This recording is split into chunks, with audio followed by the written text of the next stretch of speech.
Okay. Hi, everyone.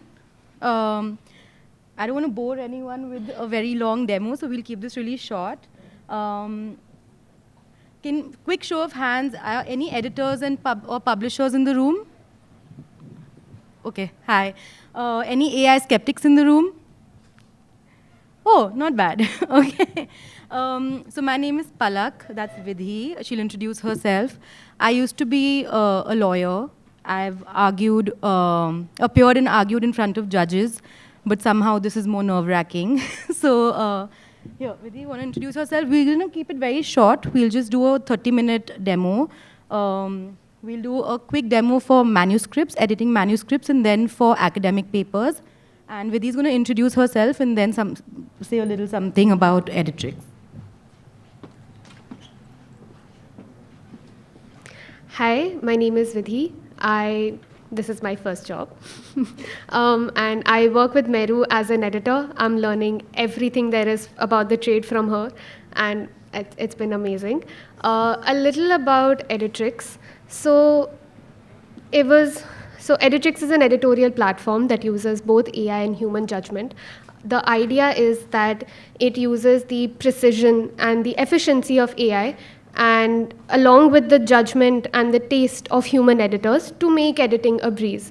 And anybody who's worked with manual manuscripts will know that editing can be a very tedious and technical process. So the idea is that Meru, the founder, using her 2 decades plus years of experience as a publisher at Penguin Random House, built this tool so that editing can be made more easier and accessible to a larger front of people. She also saw in her experience that there was a huge demand and supply gap within the industry, that young editors such as myself did not want to enter this industry anymore because of the amount of training that is required. It's a long process. So she wanted to make something that makes editing more accessible to people and at the same time, perhaps more affordable as well.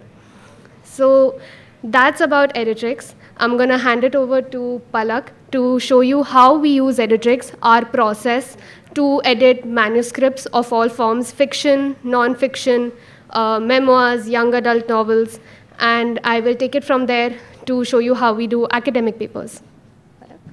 Thank you. Okay, quickly, I'm just going to open Editrix here. We have a demo ready for you already, but I'm just going to walk you through the platform itself. Is this? Okay. Can I mute it? Okay, so that's what, sorry. So that's what Editrix looks like. We have a very user-friendly interface, and it's, and it's got a very nice intuitive dashboard, so everything that you need, we always do demos for our new users, but everything that you need is on the screen, and it's very easy to understand. We're gonna log in. Oh. Yeah, so, oh.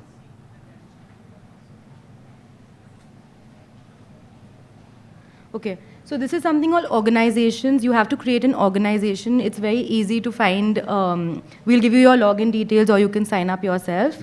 And you have to form an organization. Basically, they work like folders on your computer, and they make it easier to sort and save your work for different projects. So this is what your organization looks like. What you can do is you can open a blank document to jot down your ideas and start writing from scratch, or you can add an existing document. Editrix right now accepts Word and PDF documents. If you're working on a manuscript, you can upload it here. We suggest using Word when you're doing line editing or copy editing. But if you have a ready manuscript and want to do indexing or write a blurb or a jacket copy, then PDF is amazing. Especially at indexing, it does a really good job. So here's where you can add a document. We've done it for you already right now. Okay. So this is an out-of-copyright book that we have uploaded. I'm just going to switch to the live website. You guys can see and like it's making sense, right, so far? Okay. Uh, yeah. So we have something called a prompt library, which has, you'll notice a set of preset prompts on it. So the way you can see your entire manuscript once you upload it, everything is visible here. So that's the full, this is a very short book, so the whole thing is visible here on your screen. And what I'm going to do now is that you can just, every time you want to run a prompt, you have to select or highlight the passage. So in this case, I'm highlighting the entire book, the entire manuscript. And then on the right, top right, you'll see something called a prompt library. Now, this is unique to Editrix. A lot of work has been put in by Meru, not us, to create these. And I'm just going to show you the developmental edit prompt, which is, we have different prompts for memoirs, and we're, I think, working on a play right now. So for that, I'm just on a young adult one, if you can see that. Now I'm going to run the regular one. So I'm going to go down and press run prompt. You have to give it a few seconds. Yeah. So this is a fairly short book, and the feedback is obviously going to be short, but this is what everything, it's still generating, sorry. You'll have to give it some time.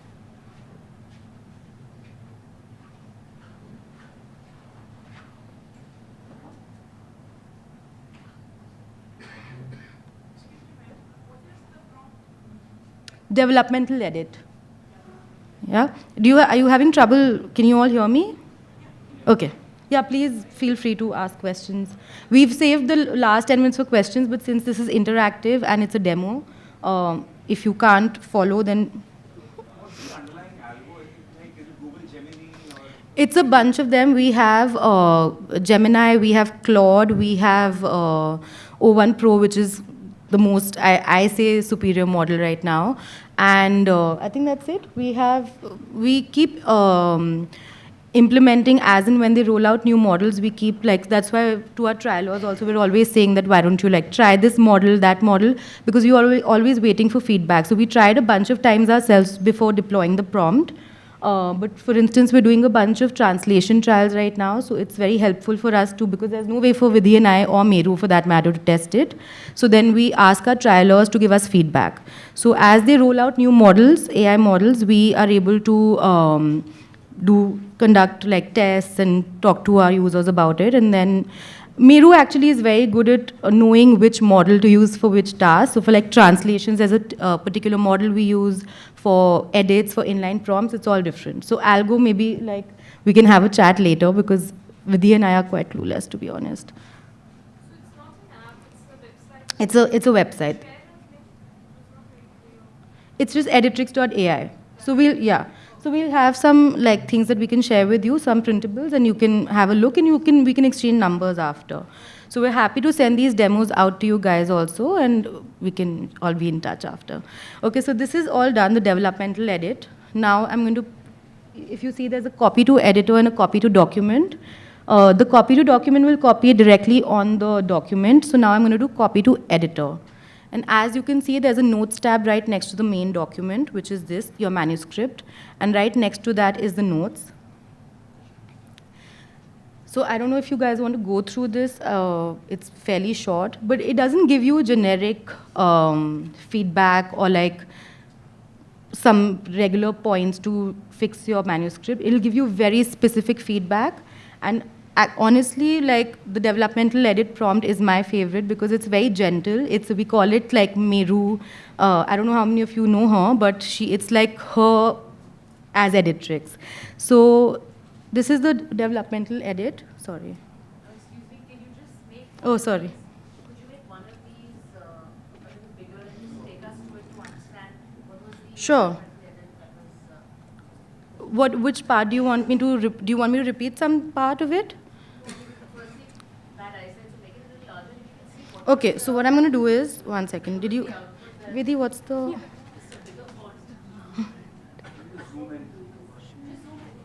Is that better? Yeah, so that's your document, which is a manuscript. This is an out-of-copyright book called Book of Tea, which is like 70 pages. And this is we ran the prompt. Do you guys want me to go through the prompt process again once more? No? Okay. So I ran a prompt called a developmental edit. Here's our prompt library. We have some preset prompts here. Right? Can you see everyone? Yeah. So structural editor, developmental edit. Developmental edit is specifically for books, for YA, for plays, for memoirs. They're all different, and we can always customize prompts for your use case. So the one I ran right now is the general developmental edit prompt. And this is the result, what you see on the notes tab right here. Could you just take us through a couple of prompts where we know what each prompt offers? I could, but we don't have that much time. So this is one prompt. This is a developmental edit. So what you've got, yeah. So I'm gonna. Yeah, what does the prompt say? Exactly the question. What's the prompt? Okay, I'm just gonna run you through it again. Let's just delete this. Oh, They show the prompt, not the result. I think. but I want an example of what is advice. The quality of the what is the prompt? Yeah. No, so the prompt. So Okay, I I'll tell you. understand what you're asking. So the prompt, basically, every prompt requires a lot of work on the back end, and this comes from Meru. So it's her experience in what she has been doing manually for developmental edits, right? So all of that experience, we put it on the back end, and we make it into a system prompt, a user prompt, and then when we deploy that prompt, it will give you that type of edits and suggestions. So the idea is that it will always be suggestions, so that there is a lot of freedom on the end of the author or the publisher, for that matter, or the editor, to choose which prompts and suggestions they want to work with. So Can I? No, I can show you 1 second. Sorry. close on the quality of one particular edit that came up, Hmm. so that we can just read through to say that No, so guys, as I talk, I think it'll clear up a lot of things. So can I move on very quickly? I'm going to show you the result of the. Yeah, is that? Yeah. Sorry. Oh. Okay. So I assume half the room is editors. So developmental edit is the first edit you do on a manuscript, which is basically going through the entire script and then deciding. It's basically your structural edits. So whether your characters need to be fleshed out more, other things like, where things should be moved around, etc. And from what I hear, Vidhi and I are not traditional editors, but from what I hear, developmental editing is the most time-consuming, I believe. And I don't know, the editors in the room can tell us that traditionally how long it takes. But if you use Editrix to do it, you can do it in a matter of days. So that's what a developmental edit is. You have to read the full book to be able to, of course, the manuscript to be able to do a full and very comprehensive developmental edit on a book. And typically it is quite time consuming, but we've never done it in that sense before. So this is what it is, and I'm going to. Do you want to go through it? Should I scroll very slowly so you can? Sorry, I can't. We could just read a few things, like it's. Yeah, absolutely. Yes, if we could read. So Vidhi, can you read it out? Doing that. So then, we have something called the chat feature, which is my favorite feature, and Vidhi will read out a little bit of it. Yeah. So examples could be like for developmental editing, like whether my characters are fleshed out, whether their development is taking over the throughout the novel the way it should be, or do they seem like very shallow characters?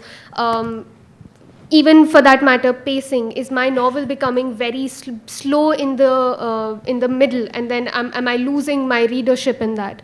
So as you can see, there is one here, which is narrative momentum and transitions between themes, which can be very important and very difficult to grasp as well. The idea for the developmental editing prompt is also that it comes in the form of a editorial note. So it will capture largely the way Palak and I tend to use it also, is that we read the manuscript, we make our notes, we use our judgment, then we upload it onto Editrix, and that's how we realize, all right, this is what I was thinking, but this is how I can articulate it to the author, because that relationship between the editor and the author also comes a lot into play when you're presenting your editorial note to the author. So, and that is specifically for editors in this case.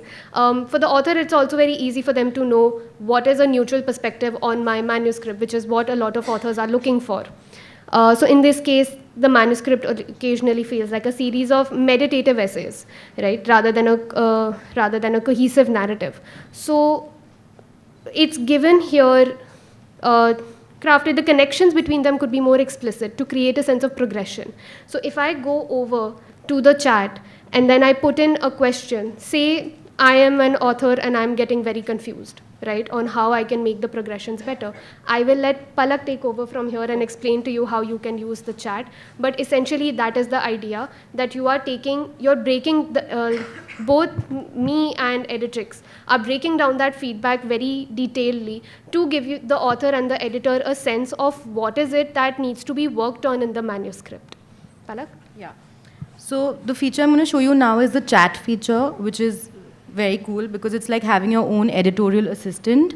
So if you select any part of the feedback we've just gotten, you can continue the conversation on the chat. So say, for instance, I select this and I say,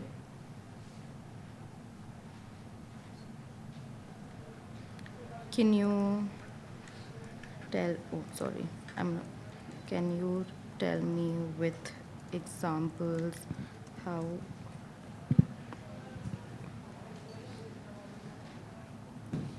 can make the connection more explicit. I've never tried shouting at the AI before, so I'm sure I was writing in caps, so it's easier for you guys to see it. So I hope it'll still give me a good result. So yeah, so you can continue the chat, and honestly, I think I've spoken to Editrix for hours because typically, very rarely will it not give you what you've already thought, because I think as an editor you have an intuition and you immediately know how you feel about the book. But you can't always pinpoint or articulate it, and usually when I go on the chat and I ask it for a developmental edit or a structural or even for an executive summary for that matter, it's usually what I've already thought but I don't know how to articulate. So How do you take care of the hallucination aspect? Because analytics and AI being my day job, these LLM models and applications very good for maybe a chatbot, for a bank or for a agency or for call center. There's this aspect of hallucination. A lot of times you may not get what is there in the script or in the manuscript. can I LLM models are just amalgamating what's all out there. So you may not always accurately get what you inputted. I think Quite sort of regular. sorry, can I jump in? I think that's a bit of an oversimplification because a lot of work has gone into creating this. It's not it didn't happen overnight. The whole point, one second. No, I'm sure. But the whole point of the reason why Meru made Editrix is because we have managed to, after testing, etc. I was just about to say that the chat is such that unlike other AI models, because a very, I think, valid question could be that why should we use Editrix and not like ChatGPT or like the most, the best model that, we also use sometimes at the back end is O1 Pro right now. And Editrix is not a people pleaser. It's the way it's been made. Now, I don't know what the tech behind that is. Maybe you can have a conversation with Meru separately, but it's not a people pleaser. So what it does is, if you ask it right now that, do you think that, that this is it, usually AI models tend to agree with you, but Editrix will not do that. And it'll give you a reason why it doesn't feel that way, with reasons and examples. And it'll tell you if you think that if you say that, I don't think the book is doing a good job at this, if it feels the same way, it'll agree with you and tell you why. So then it'll validate your intuition, but it won't say it if it doesn't mean it. It's not for the sake of it. So that's the difference between an AI model and a regular AI model and Editrix. Hallucination, yeah, I'm going to come to the next part. Any questions so far, guys? I feel like because there's this conversation happening, a lot of people, might not understand what hallucinations are. So, sorry? Yeah, you tell me, did it answer your question? Oh, sorry. Oh, sorry. Uh, Height chat. Yeah, sorry, it's very zoomed in, so I'm gonna just. Yeah, so it did answer, and I'm gonna copy to editor the response. And here you go. It'll tell you exactly what to do and how to fix your problem. It's given me a very long response. Should I zoom in? I'm just quickly going to start from the top. Follow through with the example. Yeah. Question, what's the answer? Hmm. Then it's clear for everybody. The example has to follow through appropriately. You want? Will you just read it out, please? Like you said, that this is the question Right. I asked. Now just zoom in exactly to its answer. I'm doing that. I'll ask Vidhi to do that here. So we would love to Just do read out that. the question If as it well. gives one answer, it tends to give multiple. So it becomes a full note. It is always a note. So it's not like a simple question answer. So in this case, what Palak asked was, just give me a second, please. Just go up, have the question. Yeah. It's just really zoomed in. There we go. Can you tell me, with examples, how can I make the connection more explicit? Here we asked about the connection between the themes because in the first editorial note, as I had read out, it said that the themes are not progressing cohesively. So here now I will go down to where my response came. And there we go. So some specific ways you can make the connections. So transition between the cup of humanity and the schools of tea. So that's its first theme. That is where at the beginning it will tell you point by point where are the different themes and how we can make that progression better, right? So it's identified a problem for you. The reader may finish the cup of humanity thinking about tea as a metaphor. And suddenly pivots into historical details. So because it is jarring for the reader, it will pick on it and then explain how I can make make it a better solution. So one thing I think that we really emphasize with Editrix is also that you're not just stuck with one editorial note. You're not just stuck with what Editrix has given you in the first go.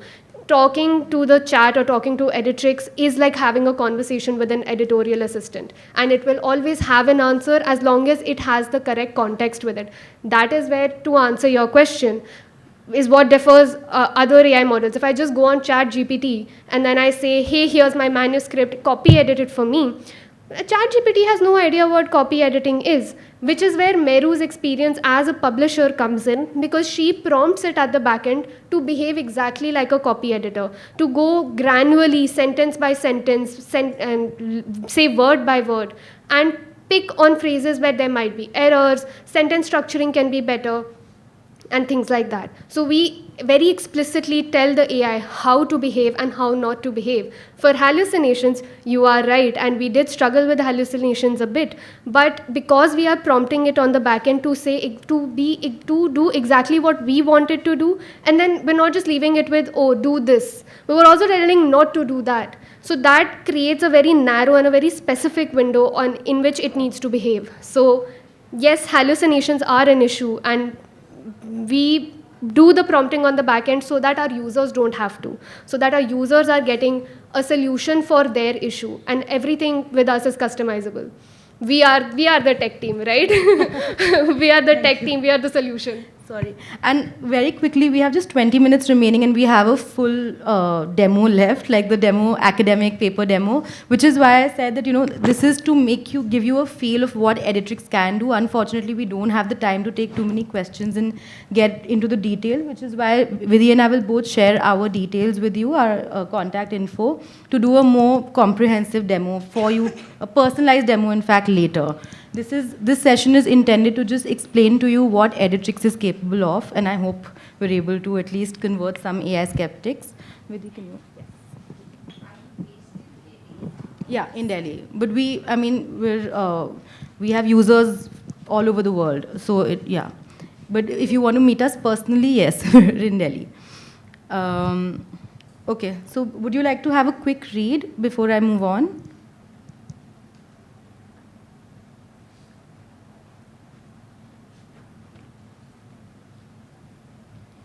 Can I move on? Okay. So yeah, the chat is honestly addictive, and you can't then once you start talking to it, you really can't stop. And the thing is that the chat will, like I said, it'll only give you things that you've already probably thought of, and if you haven't, there's always a way to keep ask it to elaborate. If you don't understand something, you can keep repeatedly asking it to explain it better by elaborating. So that's the chat feature. We have a bunch of other prompts also, which I'd love to, of course, walk you through, which I can't right now, but I'm going to show you the prompt library. And we can customize anything for you. So if you, depending on what your use case is, we can create prompts for you. And we, like for instance, we have developmental edit, we have copy editing, which I'm going to show you inline editing very quickly.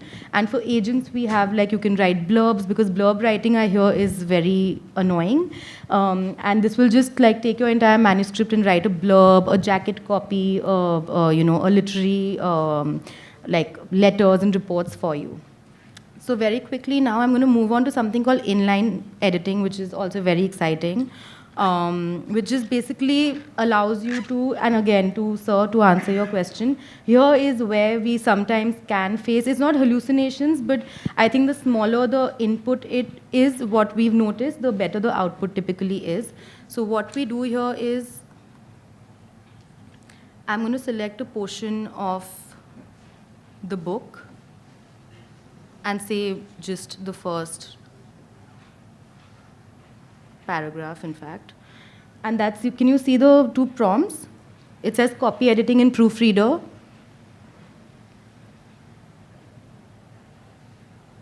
Oh, that's non-fiction.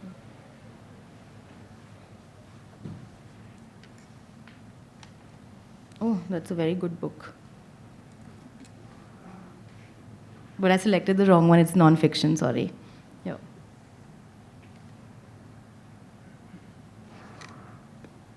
Yeah. So it takes just a few seconds and it's copy edited your book for you, this passage for you.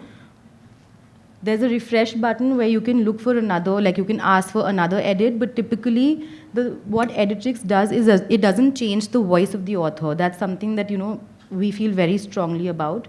So there's only, finite number of copy edits that you can do on a paper. So you can keep asking it to regenerate, but if it's done a good job, it typically does a great job the first time. And yeah, but in this you can select 2 or 3 passages at once and then do inline editing. And I mean, it might be time consuming for some, but it saves you a lot of time. I mean, I'm sure the editors in the room can tell me how long human editors take to edit. Yeah.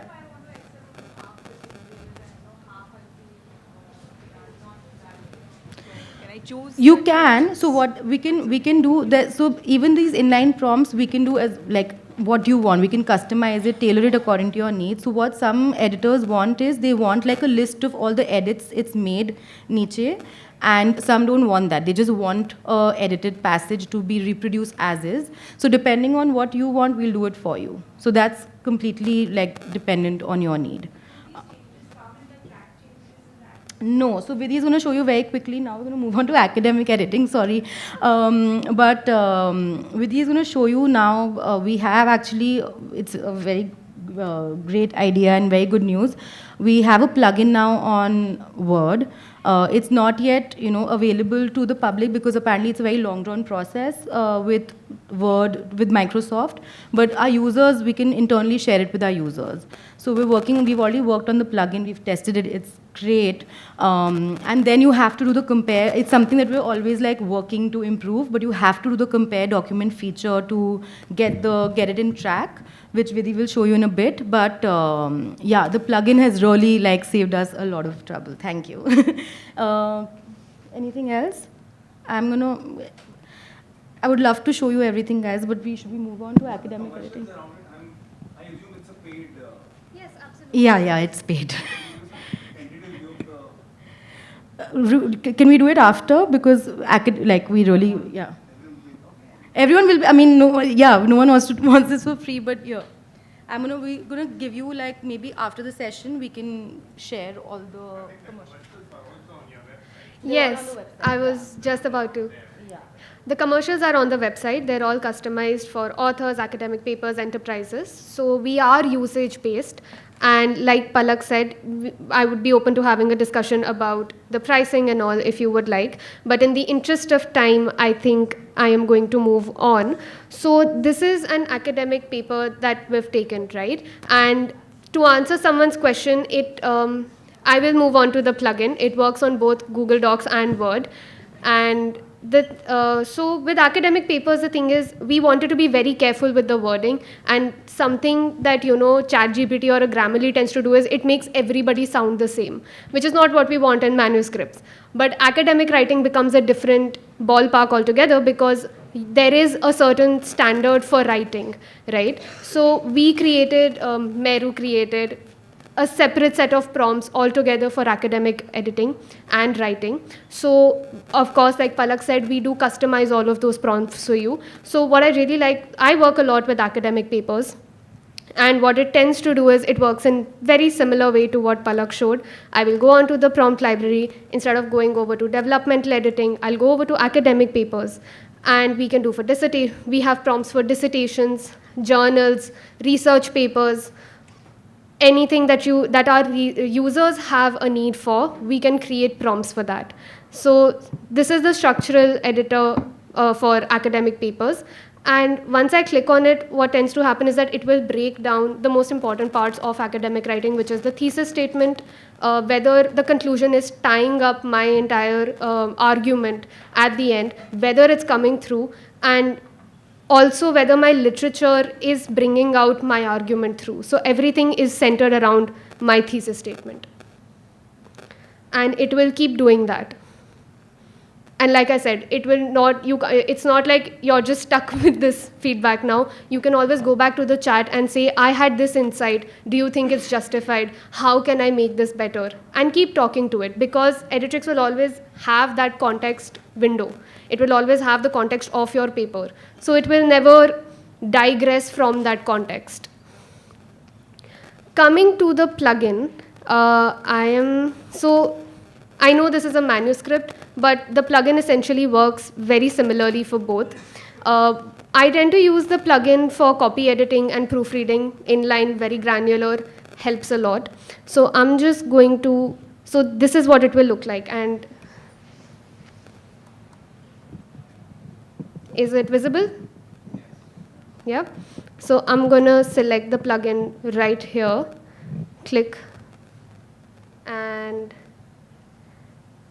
in this case, I'm going to take the copy editing non-fiction British English prompt, right? And we have one for users that are doing academic papers. We have one for dissertations. We have proofreaders for similar prompts. What I also tend to use the chat a lot for is references, and that is something we really emphasize on. So we have prompts for APA, MLA, as many style guides as you use, internal style guides. What also helps is that if think tanks, organizations, or publishing houses have their own style guides, it becomes our job to decode that style guide, make the prompt so that your prompt becomes like a one-stop solution. And the idea is that we know that academic writers do like to preserve their sentence structures or the nuance of their topics. So we instruct the prompts very carefully to not change that sentence structure a lot and only intervene when absolutely necessary. So we're not losing any of the technical terms, any of the context, because technicality in academic papers is, I think we can all agree, is very important. So as you can see, it has given me a copy edited text over here. I can go back to the chat, and this is something I do all the time for my academic papers, is I ask whether all my in-text citations have a reference at the end, and formatting those references as well, because that can be very technical, very tedious. So I can ask the AI, I will obviously make my citations and my references myself, but I will cross-check it again and again whether everything is formatted correctly, whether all my in-text citations have a reference at the end, and if it's placed correctly, if you have a hygiene checklist, it can all be incorporated into it. So I say replace. I have my copy edited document now. And I do this for 3 to 4 paragraphs at a time for the rest of the manuscript of my paper.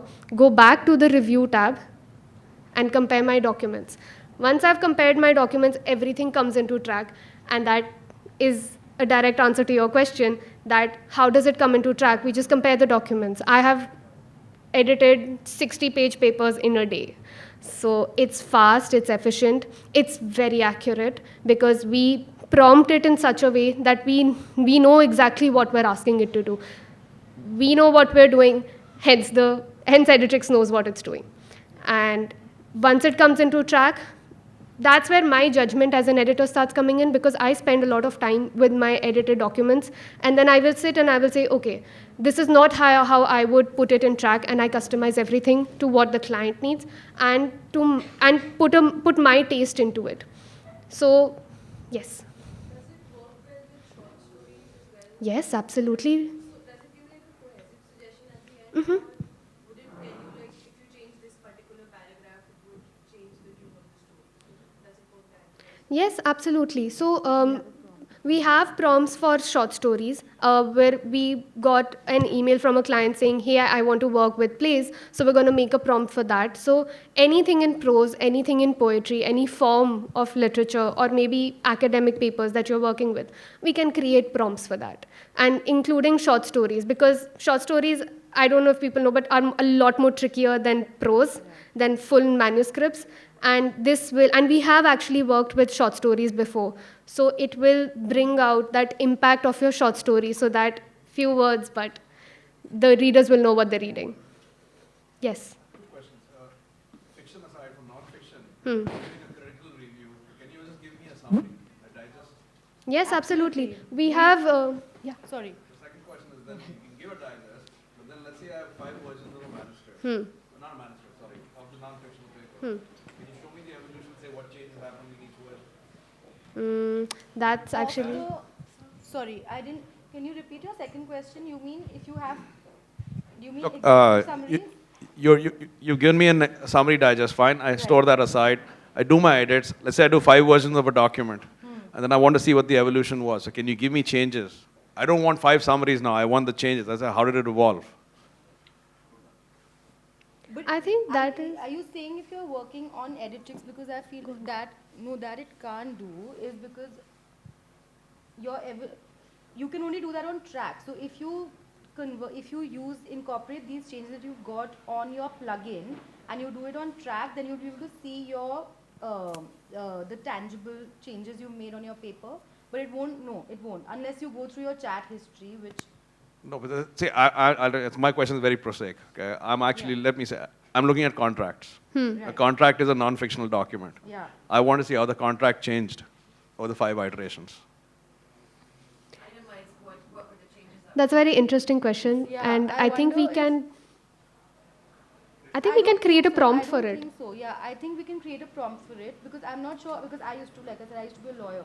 So I'm trying to understand, yeah, are you saying that this is understood that you want to show the client, I suppose, or internally how I want to understand it. Yeah. Evolution, how the doc evolved, right? Yeah. So perhaps we can create a prompt for it. Yes. We'll have to check, but that is very I'm interesting. curious, you keep saying you'll create a prompt, but then Yeah. that means I have to come to you with a custom request. Yeah, that's how Editrix works.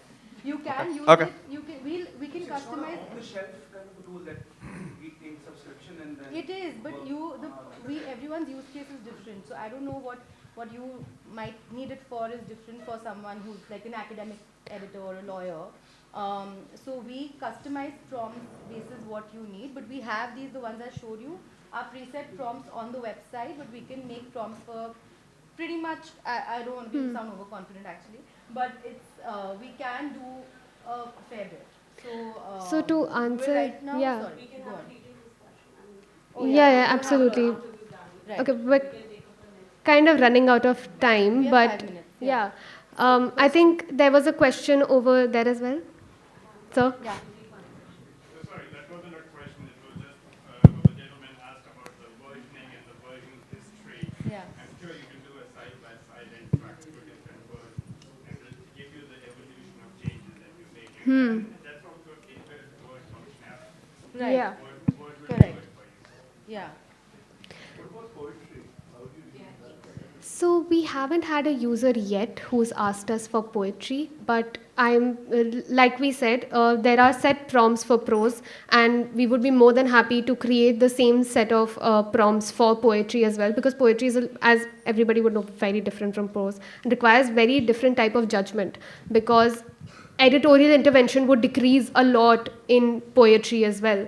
So the kind of edits and the kind of suggestions that we'll be asking Editrix to make will really depend on one, what the poet wants, and the other on what we think is necessary for the poetry. So we're not just going to leave you with this tool and say, hey, here's a one-stop, yeah, it's not a one solution fixes all. It's not like Grammarly, like a mass product. We are highly customizable, and we we would like to for people to take it up themselves and say, hey, I'm using Editrix by myself, because that's the idea. People should have access to editing in a way that they can do it themselves as well, and they can come to us as well. And that's a judgment we leave on the users. Sorry, I was just going to say I'd love for you to, the poets here. Yeah. Can we give you a mic? Yeah. Put in poetic lines, Right. which are a little bit like poetry. Yes. So would Editrix be able to distinguish between the poetry? Would it make it say that, like, this is incorrect, you should not be using this, and not recognize the It would style? be able to, very much so. But, or will it accept the fact that this is adding to the beauty of the paragraph or the Absolutely. character? It's more romantic than you will, it's hard to believe. It but will. It absolutely will, yes. Oh, It's a nicer okay. version of an editor. Yeah. So how long do you retain the data in your server, and when do you purge? Because then it's a We can't I would answer love that. to say we're the tech team, but we're editors. Yeah. We don't know that, but whatever questions that we can't answer, we will connect you to the right person, which is our boss, and she will be able to answer all of this. We work only in English? We're No. trialing in a lot of languages. We work with translations. We're working with Hebrew, Hindi, Telugu, national, international languages. And if you have a requirement, you please feel free to connect with us. And I think we're out of time. I'm getting signals. Thank you so much for coming, and thank you so much for attending this demo. It really means a lot to us. Please, we are outside, available for a conversation if you would like. Thank you. Right outside.